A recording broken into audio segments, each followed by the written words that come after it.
Hello, my name is Christopher Scott from Mellow TV Sports, and we're here at Southside in Kingston, and we're doing a feature interview with the man Nicholas Kumi Hamilton. We can say formerly of Cavaliers SC and now drafted by Yorkton FC in Canada to play in the Canadian Premier League. We're right here because of the coronavirus. We're unable to get some training with his former team Cavaliers SC that he still trains with, but we're here same way and he's playing football here, so check it out. Welcome. Good afternoon. Good afternoon. All right, so we made mention of Cavalier, but I want to move back to your playing days at Holy Childhood. Holy Trinity, playing for the Manning Cup team. Yeah. What was it like at that point in time?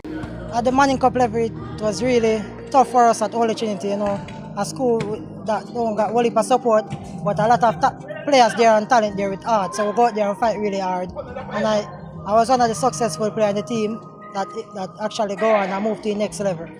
All right, so I mean, we were talking to you before this interview, yeah. And before you even started playing, yeah. Today, and you made mention that you went to primary school training, and your coach asked if you could play and asked you to juggle, and you only could have juggled with your right foot, and he sent you home. Yeah. You said you bought a ball and you went home and kicked with your left foot the entire evening.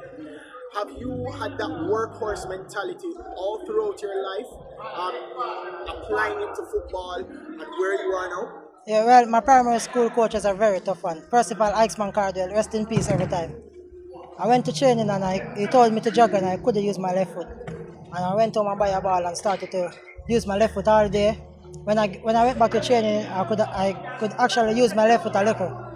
Now, in the community that I'm from, here in Southside, there's a lot of violence and stuff like that, so you got to work. So the working mentality come from me and my family, so that because I have to get my family out of this community, because there's a lot of friends that I have that I've grown up with that pass away, so the working mentality is always there from a younger age to get out of this community and push my football further. All right, we normally hear this question all the time. What drew you to football? What was your inspiration? Well, my inspiration was really the guys here in Southside. A lot of good footballers like Jeremy and Teddy Johnson, Kevin Tittiman Bryan, Edson Scott, you can name it, Kevin Woolley, Leon Strickland. Most of those guys always bring me out playing football, so that was my inspiration to say, all right, one day I want to be like these guys or even better. So I go out there and I work hard with them and without them. As I said, when I go to primary school, my coach was very tough, so that gave me the work ethic. So even at primary school, I played with some of the best players in primary school. Devon Speedy 2 Williams, Kemar Taxi Lawrence, Patrick Brown, O'Shane Booth, you can name it, a lot of top talents. So I have to go out there and have to fight hard for my game. So that's what really inspired me to go out there to become a good footballer. The upside, that's the upside too. Yeah.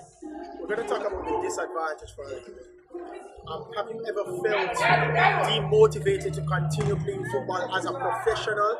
And if you have, what remotivated you to continue doing this? I can say there's a lot of time I feel like giving up, but I guess my parents is not really motivated.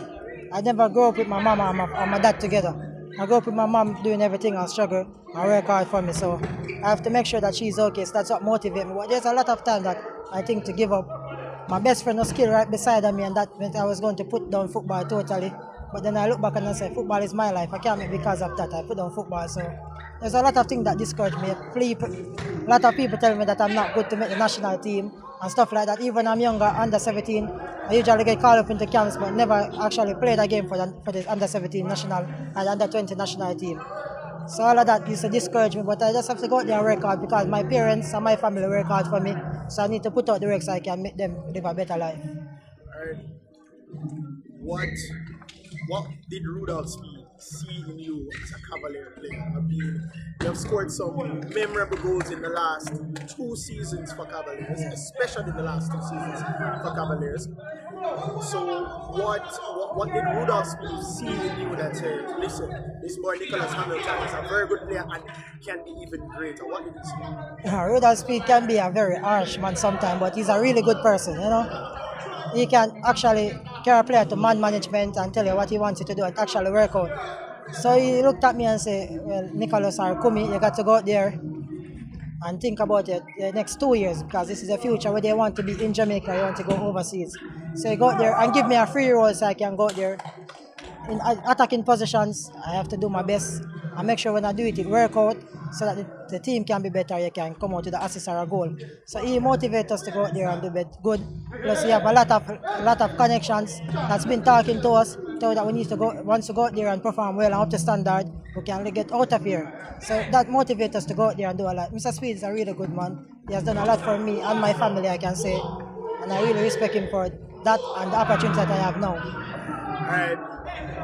Who's your favorite player of all time that you'd say that's the person I always look up to? I'm going to ask you a specific question in a little bit because we've been talking and I've been researching, and you are a Manchester United fan. So I'm going to ask you something based on that in a little bit. But who has been your overall player that you look up to the most as a player? Started watching football, Ronaldinho was my favorite player.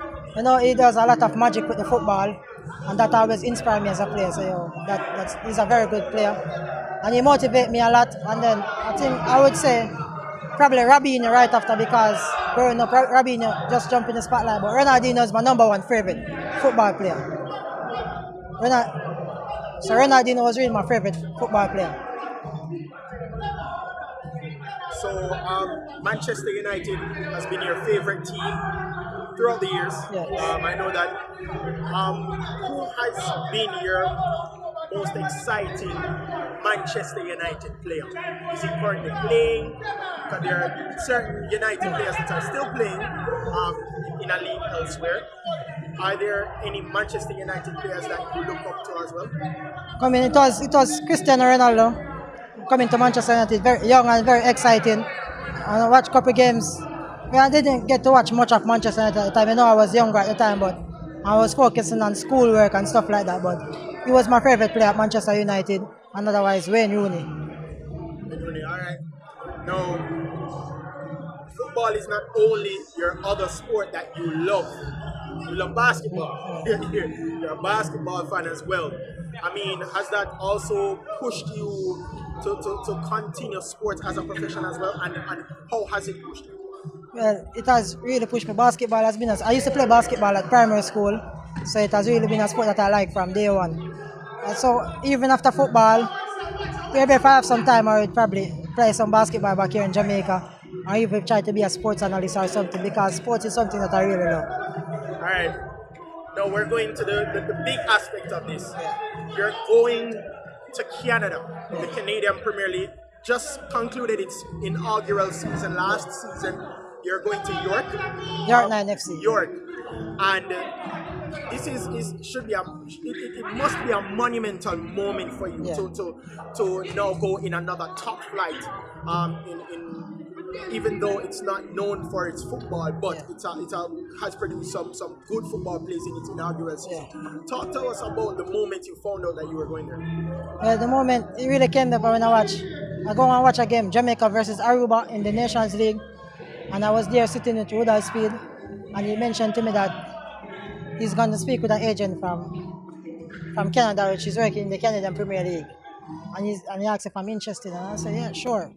And he said, okay, I will talk. And then 2 weeks after, the agent called me, say, we're going to get you into a possible draft to try going to the Canadian Premier League. So I was really excited at the time, but I still keep it to myself. I didn't tell anybody about it, not even my mother. And then we played Mount Pleasant on the 22nd of December, and the 23rd, the Monday, I got drafted to York 9 FC. The 23rd was a draft, so I get a call that you were drafted to York 9 FC. That was one of the most exciting moments of my life. My first time going overseas, my first time playing. Well, first time playing professional football overseas, and get a contract. That's always what I've been want. So I know that this is just a stepping stone. I know the league has just started. Last year was their first year. So to me, going there now with the league new, just go there to be one of the most exciting players, and we know things will work out from there. I mean, what do you think you're gonna expect from this Canadian Premier League now that you've gone to York, you've been drafted to York? What do you think you're gonna expect from the Canadian Premier League? I think for me it's gonna be really exciting. You know, my teammates have reached out to me and made me feel comfortable, coaching staff, everyone. And my team is doing some good shopping and things, so I know it's gonna be an exciting season. The rest of the teams are doing good also, so we know it's going to be a tough league for us to go in. But as a Jamaican, we have to just go out there and fight hard so we can make our name into a top division. And you know, that is just a stepping stone. It's further from there. All right. What's the atmosphere like with the Cavalier players? I mean, they must be sad that you're leaving. You've been there ever since they're in top flight. Yeah. I mean, what's the atmosphere like around the Cavalier players like Alex Marshall, the captain, Chevron Missy Marsh, even the technical director / coach RUDOLPH? What's the atmosphere like? You know, with me and Alex Marshall going to Canada, the guys are always like, guys, we're going to miss you and stuff like that. But we are going to miss them too because they're like family. I've been a Cavalier since I'm 13 years old. So they have been like family to me. Chevron Marsh, from the first day I stepped in Cavaliers, he welcomed me as a player. So it's really tough knowing that I'm going to with my teammates, but probably I'll see them soon in a top flight division because I'm not talking about the Red Stripe Premier League, but probably I'll see them soon overseas and stuff like that. And RUDOLPH, I think is really more exciting than sad because his thing is always to sell players. His thing is not really to even win the Premier League. His thing was to always to get players out of Jamaica. So I think he's very excited, and the whole Cavalier family is very excited. But I'm gonna miss the guys. What do you think? I asked you, what do you expect? What do you think he can bring to the Canadian Premier League that might draw more players, not just Jamaican players, but players overall to the league in Canada? I think I can bring exciting skills, score some good goals, and make people see that this league is not a joke league, and there are top players in the league so that he can draw more players to the league. All right. Thank you so much for the interview. We're gonna end on a lighter note, so I'm gonna give you two options. You choose which one you want, and I'm gonna lastly ask you this and answer it honestly, of course. Yeah. Instagram, Facebook. Instagram. Talking in person or over the phone? Over the phone. Basketball or football? That's a very tough question. You know, if I'm home, I prefer watch a basketball game than a football game. Oh, really? Why? Basketball is very exciting. Football can be boring sometimes. I'm a footballer and I can tell you that football can be very... I'm a footballer and I can tell you football will be boring sometimes because basketball is entering action. Sometimes in football the game is just drawing out. So I prefer to watch a basketball game than an actual football game. Right foot or left foot? Both, but right foot. I'm a stronger at right foot. Alright. That's a thing that not people didn't know, but I'm stronger with my right foot. Scoring a hat trick or scoring a winning goal? I think scoring a winning goal. Why? You can score a hat trick and you know people remember that you score a hat trick, but score a winning goal that's very decisive. Score a hat trick in a final. Everybody say, yeah, Nicholas sometimes score a hat trick in a final. But when the game is at 1-1 and Nicholas sometimes score a winner, that's the headline. Alright, winning the Premier League for a club or winning the World Cup for your country? Most definitely winning the World Cup. To even get in cap for Jamaica would be great for me. So to win the World Cup would be much more. Alright, final question. Who is Nicholas Hamilton? Nicholas Hamilton is a very humble, trustworthy person, you know, a very good footballer. Grew up in a stable family with a lot of, with not much support, but a very humble and very grounded person, and he become a top footballer. Thanks.